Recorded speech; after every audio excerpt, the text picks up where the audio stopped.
A lot of familiar faces are making the return. Grady is back in center field. I know some people have been wondering where Grady went. He took a little bit of a break.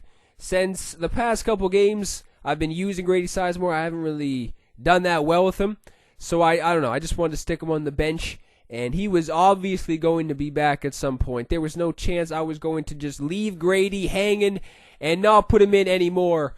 And I also got Andre Ethier back in the lineup, and Daniel Murphy, and Ryan Braun too. Yeah, there's been a lot of beasts that have just been sitting on the bench patiently waiting to get back. So I found, man, that when I was doing the best with Grady was when he was leading things off.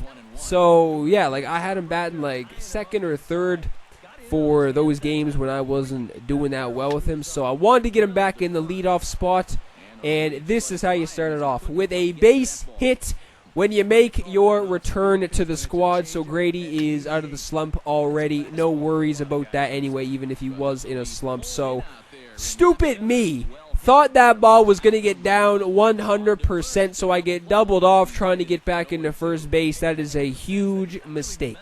So now Ted Williams is up, and that is just a weak little chopper to first base. So we are going down pretty quickly after what you would have thought would have been a good first inning after we get that lead-off single. We are going down very quickly after that.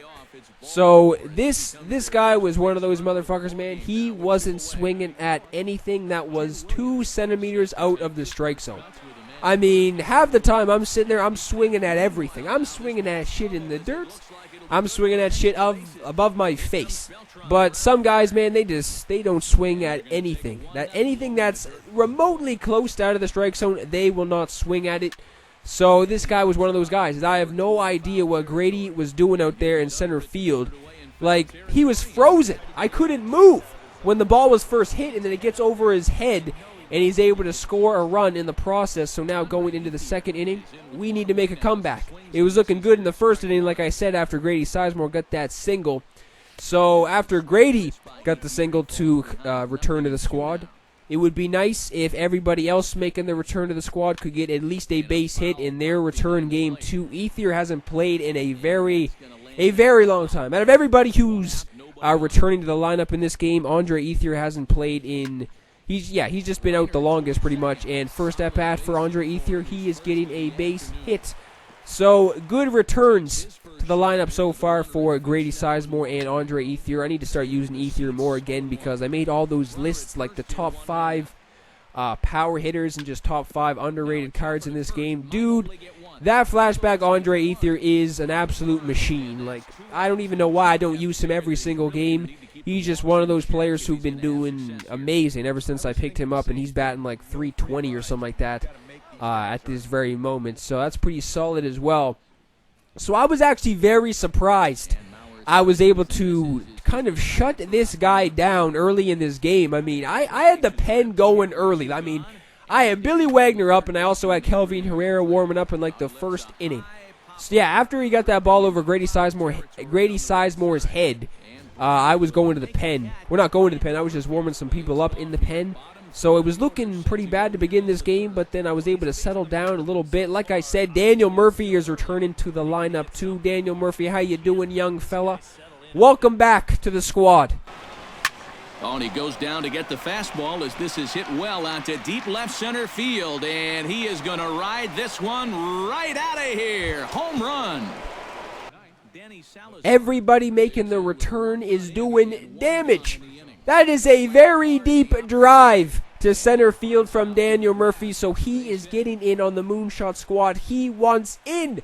He wants to be promoted. Daniel Murphy wasn't even considered to be in the Moonshot squad when it was come to making the lineup and stuff, but maybe Daniel Murphy wants in.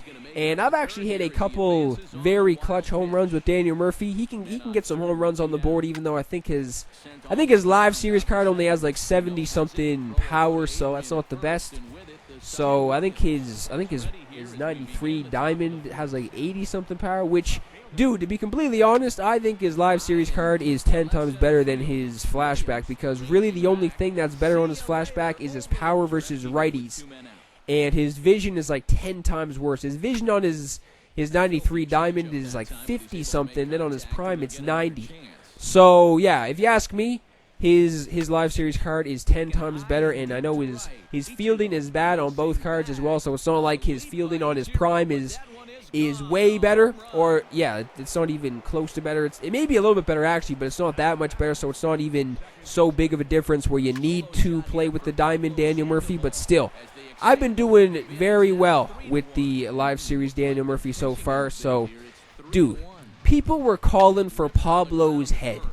After like the first couple games he was on the squad and he only got like one hit in his first 4 or 5 games, everybody was like, sit that bastard down, he can't do anything. And then the past like 2 weeks he's been the best hitter on the squad. That is another home run. So I think Ted Williams went deep too, so that is 3 home runs on the board. We are in the bottom half of the 5th, and I don't even know why. I would have gone to a pinch hitter right here. I was saying it. Right around the middle innings, if I'm losing, is when I usually like going to the bench. Even if I'm winning, I go to the bench in like the 5th inning or something like that. So for some reason that guy doesn't right there. Maybe he's just not a lunatic like myself. He leads Fernandez in, and it ends up costing this guy as he goes down swinging, so he's not able to get a run that he was able to get on base. So Michael Brantley, you could not have asked for better contact than that. That was right down Broadway pretty much, but that was just a line out to deep center field. So now Ted Williams is up. With that short right field, I mean, Ted Williams can pretty much hit one to the next continent pretty much. So yeah, man, you got to be careful throwing it to Ted Williams. Like I said before, he left a hanging slider over the middle of the plate pretty much in his last at bat. He's able to get me hitting a weak ground ball to first base. So Ted Williams get the number 1 threat out. It is looking good. Ryan Braun, he is pretty much the only player in the lineup in this game who didn't do something at this point. At this point, he's been the only player who's made the return to the lineup who hasn't done anything yet. But don't worry, Ryan Braun is going to be making some noise later in this game. So flashback Ichiro steps up and he hits one as deep as you would ever see. The flashback Ichiro hit one that gets over Grady's head again. What is Grady even doing out there in center field? I mean, Grady is always good for some hits at the plate, but man, I've never had a problem with Grady in the field so far. This game he was doing some shady shit. Grady didn't even give 2 shits out there in the outfield. Apparently he was looking to blow the game sometimes. So this guy's able to make it into third base with Ichiro. And on the sac fly from Beltran, he's able to make this game a 3-2 ball game pretty much. So it's getting close. Billy Wagner is in on the first pitch to Ted Williams. He just hitting a weak little chopper right back to him. So we're getting out of that inning without any more runs on the board. So now Ether is up to begin the 7th. And yeah, man, I think I said at the beginning of this video, I was pretty much swinging at everything, and this fucking guy wasn't swinging at anything like 2 inches out of the strike zone. Man, I'm always swinging for the fences. Doesn't even matter when it is. Pablo already has that home run on the board. Pablo has been the number 1 hitter on the squad. He's just out here making statements. Hit high and deep to straightaway right field. Ichiro ranging back, and goodbye. This one ain't coming back. That is number 2 on the day. I mean, I had Pablo playing third base since Braun was on the bench the past couple games. The only reason he was playing third was because I wanted to get some lefties in the lineup. I was pretty much just stacking the lineup with righties the past handful of games, which I was doing pretty solid with all those righties too. So I just wanted to get players like Kendrys Morales and Sandoval switch hitters in the lineup too. So you always need switch hitters in your lineup. That always comes in handy. So yeah, Pablo able to get his 2nd home run of this game.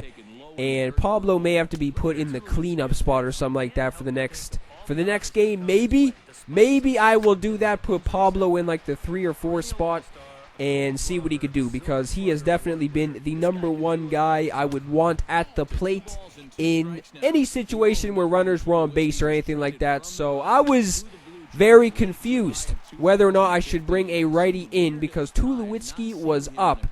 But with guys like Billy Wagner, like I always say, man, you just attack the inside part of the plate. And Billy Wagner, somebody with a good slider, can get the job done 100%. But I was facing a lefty in the next. I think that was Maurer right there. He is swinging at the high fastball, and he can't make contact. So we are going into the 9th. We are up what is it, 4-2 right now? So we got a no lead is decent. I can't believe I always seem to say I got a sizable lead or something. No lead is sizable, especially when it gets to the 9th inning. Anything can happen. So Ryan Braun has been the only player on the squad who's making the return who didn't do something so far. I think he's 0 for 3 coming into this at bat. I should have had Braun batting like 3rd or 4th because when every single game he's batted 4th. I'm pretty sure he's been putting up like at least 3 hits. I think I had him batting 5th in this game. Or wait, I think he was batting 4th in this game. I may be failing my brains though. But either way, as I say that, Braun had a pretty decent at bat right here. And then I'm sitting on something inside.